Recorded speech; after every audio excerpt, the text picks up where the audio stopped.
Ready? We're ready. All right, thank you guys for being here today. So today we're making cardamom beignets. Basically a donut. Fancy name. I don't do a ton of baking, but I do like to whenever I have the chance. We just put chef special dessert on the menu to give me a chance to be creative and learn more about baking. For me to learn stuff, I usually just throw myself in, which I encourage everyone else to do as well.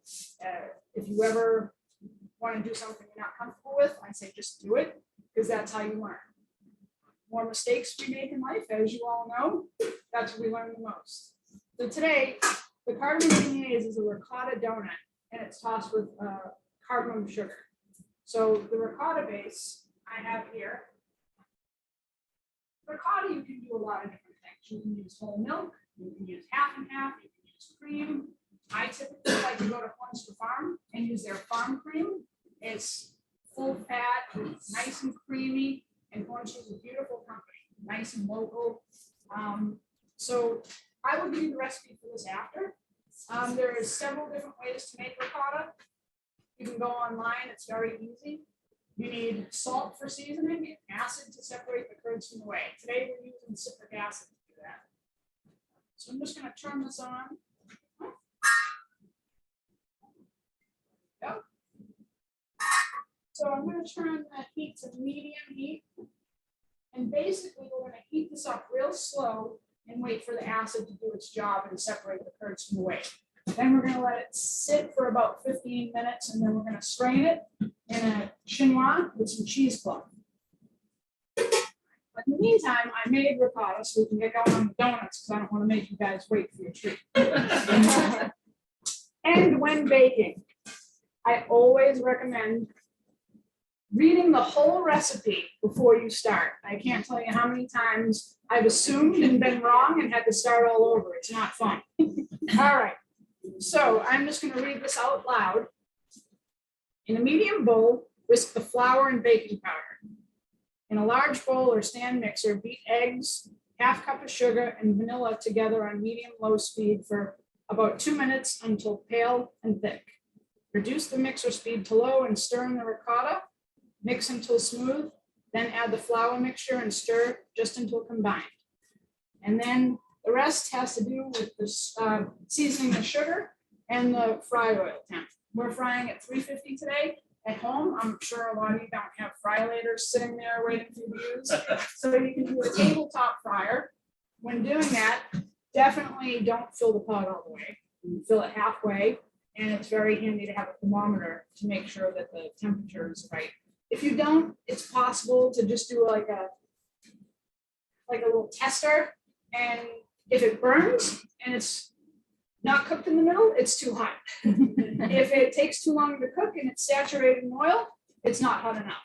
So, and these days you can learn anything online. It's amazing. All right, so in a medium bowl, we're going to mix the flour and baking powder. And the flour is 2.5 cups.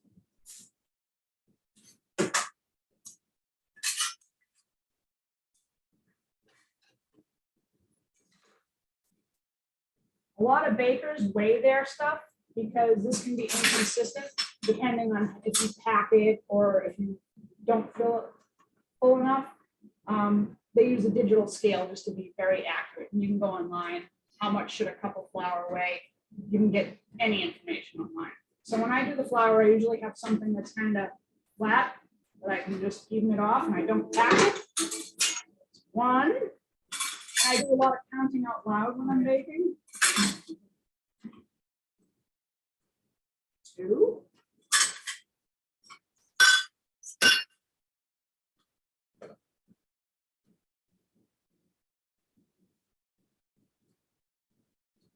Half. All right, so there you go with the flour. Do you use a specific flour or any? Right now I'm using King Arthur all-purpose flour. And the King Arthur all-purpose flour is actually a special patent flour, so it won't say all. Well, it shouldn't say all-purpose. It should say special patent, but it is an all-purpose flour. Okay, so baking powder, 1 tablespoon plus 1 teaspoon.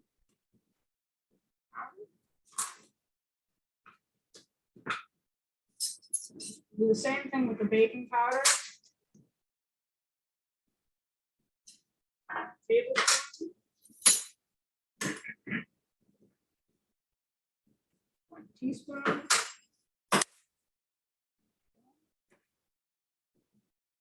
And then I'm just gonna mix that in a little bit.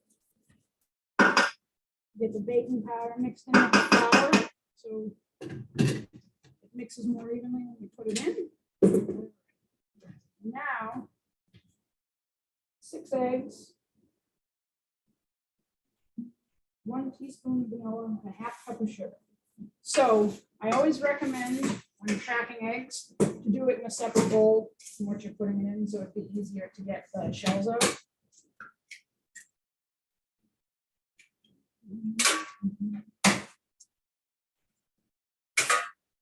I like to count out my eggs beforehand, because if the yolks break, then I can never count how many I have in the bowl and I lose count all the time. Baking's a lot more of a specific art as opposed to savory cooking. Really have to pay attention to what you're doing. All right, so I got one little shell in there, and I was always taught it's best to use the shell to get it out because it kind of attracts the shell to the shell for some reason. I'm not quite sure why. All right, so we got 6 eggs going in. 1/2 cup of sugar.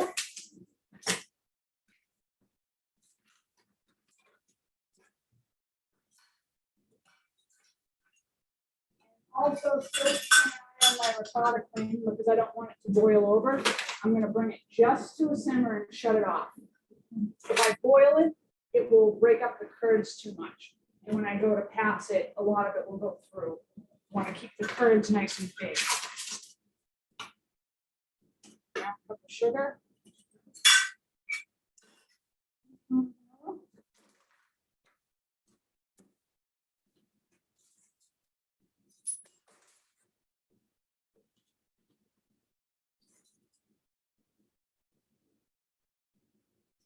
I don't recommend doing that. Yeah, worked out for me, but sometimes, yeah, if you have a little spill, maybe it's supposed to be in there, right? Julia Child would say, if you make a mistake, don't admit to it. Just say it's supposed to be like that. It does work. All right, so I'm going to use the paddle for this. First, I have to turn on this. Yeah. Overestimating my reach. All right, so we're going to mix that on low speed for about 2 minutes until the eggs are feeling good. Does anyone have any questions while we're waiting? Well, I have a whisk too, so normally I would like to use the whisk to start with the eggs, right. But when I add the flour in, the paddle's going to be easier to mix the flour into the egg. So this might take just a little longer, but in the end it's easier to get the mixture off of that than it is to dig it out with the whisk. So I'll just take a few extra minutes. Once again, your ricotta you want to bring out low and slow. There's recipes online for ricotta that require salt and lemon juice. Like I said, I can just put the gas. Lemon juice. It can be interesting about it, so a recipe might not be true. So where it might say 2 tablespoons of lemon juice, if the lemons happen to be growing in an area where they're not as acidic or the soil rich, then you might need to get the curds separate. You should be able to order it online. So I have the bag right here. I bought this online. Then separate it, right? It's shipped right to your house. You don't have to go to the grocery store.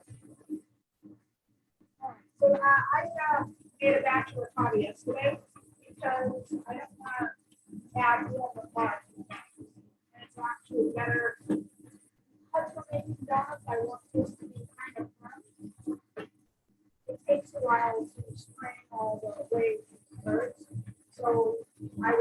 sit for at least 2 hours before I pack them. Sometimes I would sit overnight in the fridge. It depends on what you're using. If you want it, some recipes, if you're looking at it, the pot, they tell you to take the pot by itself and strain it for a couple hours and further. If you strain it too much and it's too strong for you, rain kind of back into it. Put this in a rubber, add peppers, make it a basil in the pot. There's so many things you can do. It's so random, just like the recipe at the end.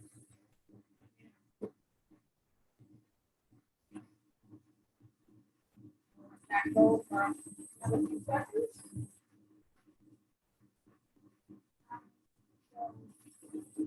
This is what I use to drop the donuts in the fryer. They're different kind of donuts. Some of them roll out to the cutter. Just one particularly, I put soup into the spoon if I didn't have a spoon.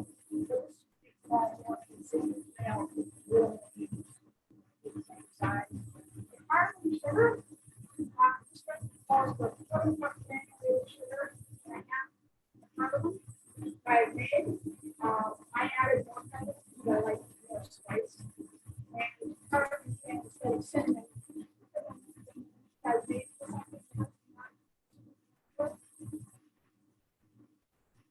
guys can do the part like the spice. Similar to cinnamon, but very unique.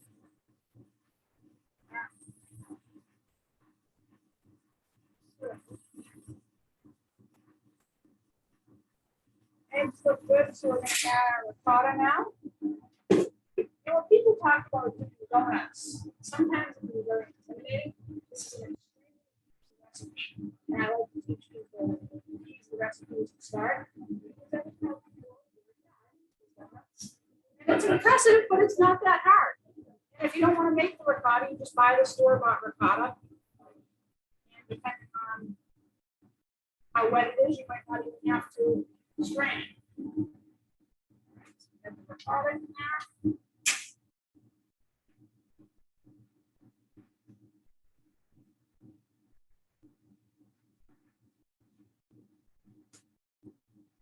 And then you also ricotta, just make it more moist.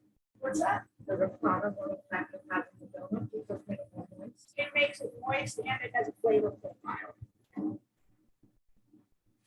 So next, we're starting in the ricotta just until it's smooth. And you don't have to go crazy with this because it's nothing wrong with having one sort of ricotta and you're done. So if you're doing it and you find it's too lumpy, it's fine. Doesn't happen. All the times when you're using a mixer, you don't want to scrape the edges down and get the bottom because the tallow doesn't always get there. And sometimes you'll be left with a little bit stuck to the bottom.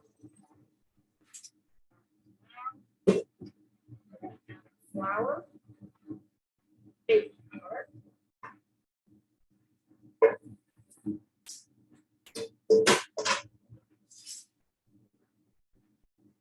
And I don't recommend turning this on full speed at this point. It's not going slow unless you want to wear it.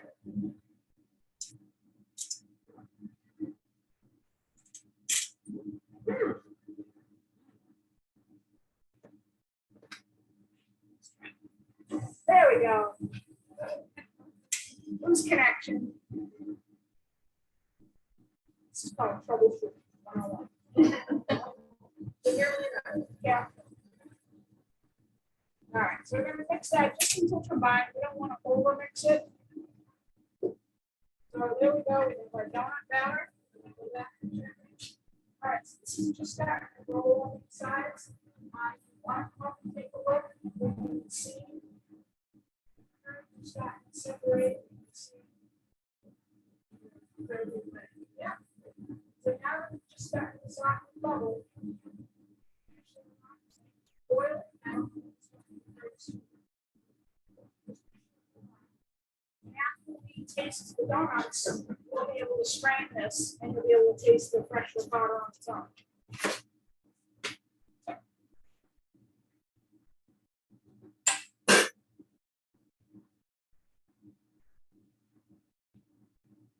It's a lot easier. Off the paddle. It's okay to leave a little behind.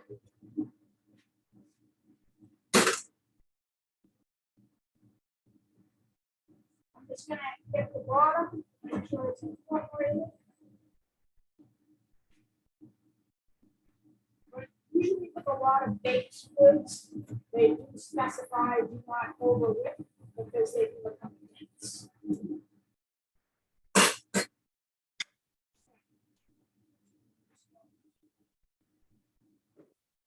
Bowl of white flour in it. Cardamom sugar is now going to go into the bowl.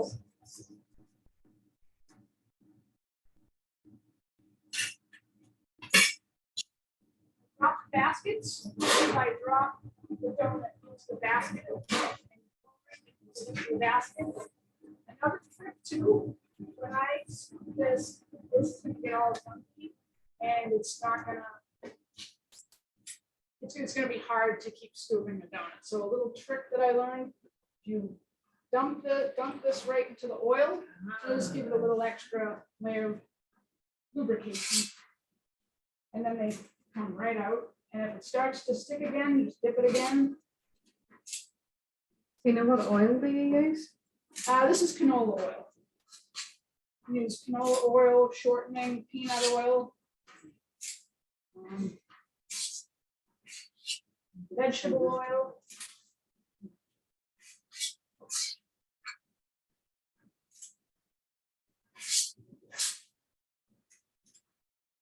Starting to stick, so I'm going to dip it again. Hopefully this will be a nice little snack to whet your appetite before you go downstairs.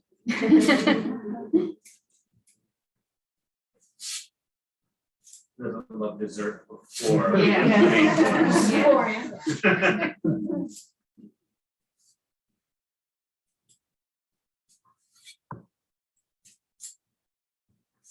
And when I'm doing these at home, I always scoop a few extra because you want to break them open and taste it before you serve them. You always want to taste everything before you serve it because you don't want to be surprised when they're not cooked all the way and everyone's in the middle of eating. And it is a small scoop, but these almost double in size because of the baking powder.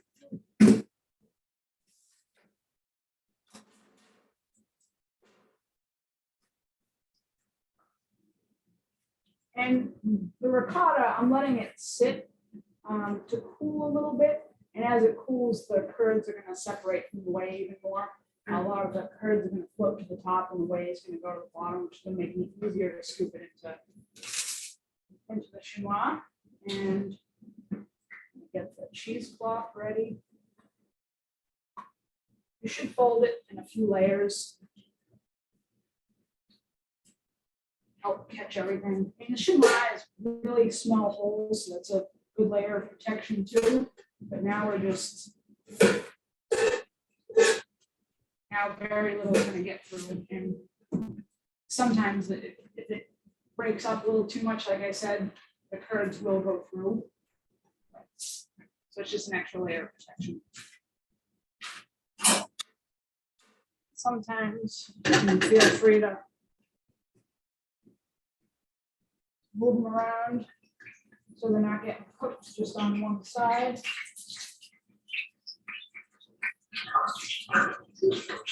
Yeah.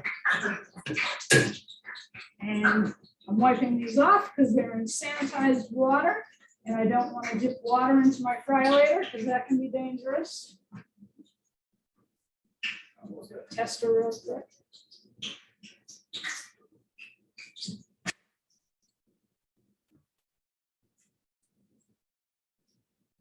So what would you do like in a home version? You don't have that. So, yeah, so just a pot like this, big pot, and just fill it halfway. You can also do, if you have a cast iron skillet, you can do that, fill it halfway, and just put the donuts halfway through. So these are Can you still, air fry them? I'm not sure, I've never tried to air fry a donut. Do these? These are still a little creamy in the middle. However, with the ricotta donuts, a little creaminess in the middle is not the worst thing.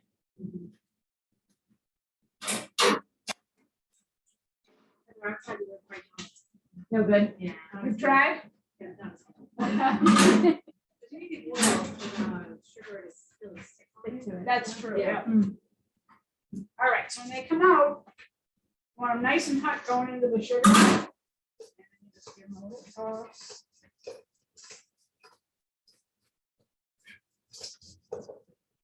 Can you grab a bowl in the back, please? Thank you.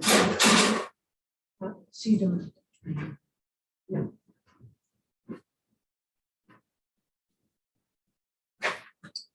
The batch from the other side. Do you have feelings in your fingertips still, or are they gone? Not really. I'm gonna go a little soft in the middle, but like I said, with the ricotta donuts, that's not a big deal. You get the real creaminess and you can taste the ricotta a little more. And then you can present them however you want. Like I said, you can do this donut with cinnamon sugar. You can do it with plain sugar and dip, squirt caramel all over them. You can skip the sugar and just do salted caramel. You can do chocolate sauce. And the hard part is waiting to put them in your mouth so you don't burn yourself. So that's the hard part. And you can display them however you want. How many of you would do this at home? That's great. That's great. I would bring the coffee to it. I do have recipes for you for this. Yeah, I'm gonna take one and pass around. And like I said, if anyone wants the recipe for the ricotta, I can do that as well. So, Tina, do you do the cooking classes here or at your home? I do cooking classes at home. And how many can you have at a time? It's a minimum of 10, max 14. 14, okay. Yeah. And the way we do it is we get groups together. So you get a group together and you would call and book me for. Right. Typically I do Sundays, because I'm busy doing catering and all sorts of other Yeah, things that yeah.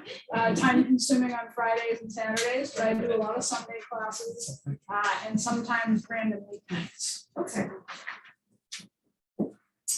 So let's just take a peek.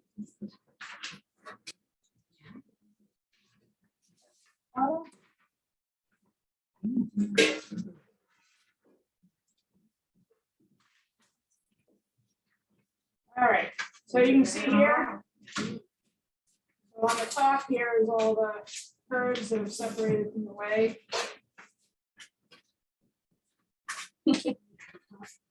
And then we just want it's easier to do with a ladle. And also, sometimes I get impatient because I'm not like a real baker, requires a lot of patience. And sometimes I'll just go for it. And it just takes a little longer for all the whey to pass through. So we'll give that a few minutes. Some donuts, and then we'll come back to it and see if we can get you guys a little more ricotta to taste on its own. And you can think about all the wonderful things you can do with that.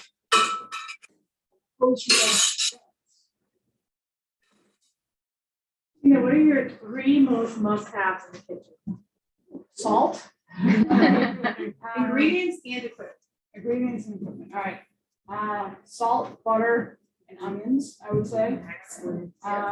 Equipment. Spoons, definitely, rubber spatula, and a non-stick pan. You can do a lot with that. That is a good question. All right, so. Keep coming.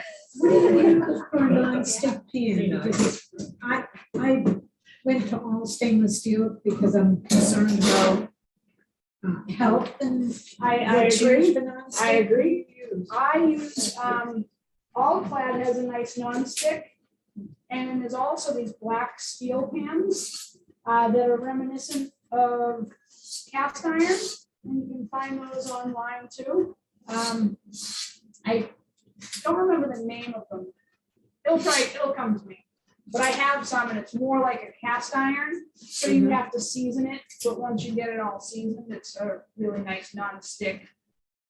It's more like a saute pan and less like a cast iron. Needs a little more care than the traditional non-stick, but All-Clad does have a very nice non-stick pan. You know, I've seen recipes calling for kosher salt versus, what's the difference between that and regular Morton's? So kosher salt has bigger salt crystals, and it's easier to over salt when you use the fine iodized salt.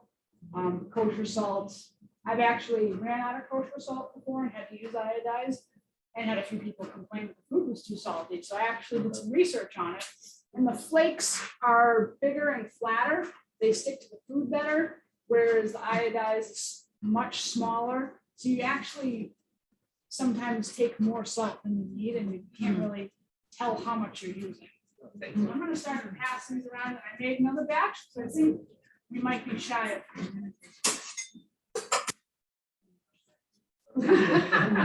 You didn't see the part where she removed the calories? Frankie, would you mind grabbing some coffee napkins in the back? I'm sorry, I really lack front of the house skills. Back of the house, I think of it all, but front of the house, not so much.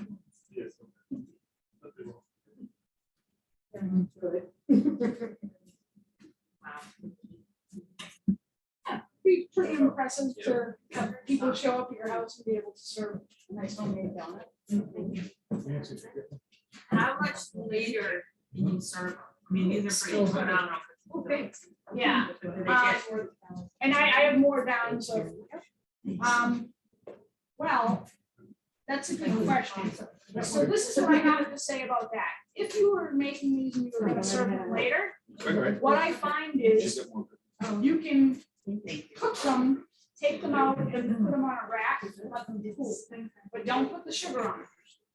If when it's time to put the sugar on them, throw them back in the oven, just warm them up for like a minute or two, and then toss them in the sugar, because the sugar will stick to the cold donut. And if you put the sugar on it too early, a couple hours later, the sugar can really dissolve and start to turn like liquidy. Yeah. The sugar breaks down. That's a good question. So good. Was there enough? Did anyone not get one? Good for you and me. Cardamom. Yeah, so cardamom is a fruit grown in India, and they take the fruit from the plant and they dry it, and then they open the pod, and so it's a seed pod, and then inside is another seed pod, which is the actual seed, and we use the ground version today. If you get the pod, you can actually throw it in your Vitamix and grind it yourself, or a coffee grinder. It's like a citrus. Tastes like a flower. I love the texture of the ricotta because it's not as dense as a donut, but it's still filling. Yeah, yeah, it's very fluffy. Yeah,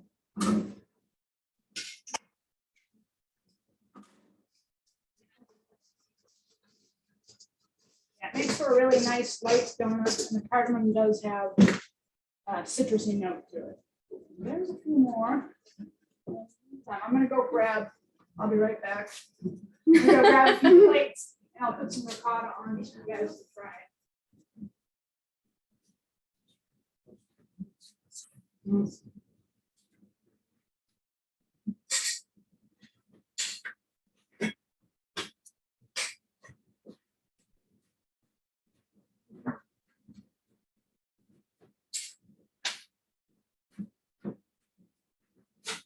And I'm not sure if all ricotta recipes call for salt. I use salt because most ricotta to me tastes very bland. So I don't see the harm in seasoning it while you're making it. Do you season the water or do you season it after it's made? So it's the dairy, so the milk, I'll season. I'll put the salt right in the milk, and citric acid right in the milk, and then turn it on to slowly stir first to separate from the way the heat activates the acid, in the citric acid. How many of was.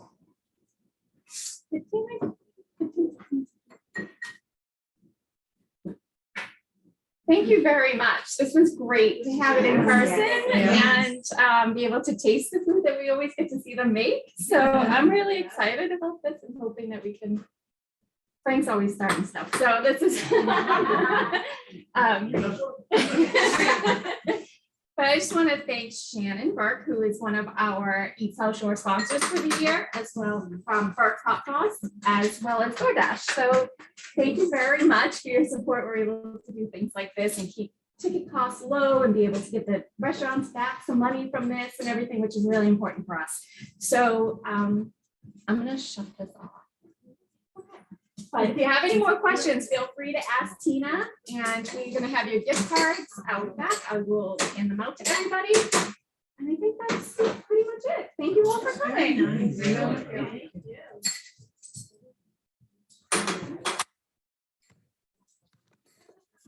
Yeah.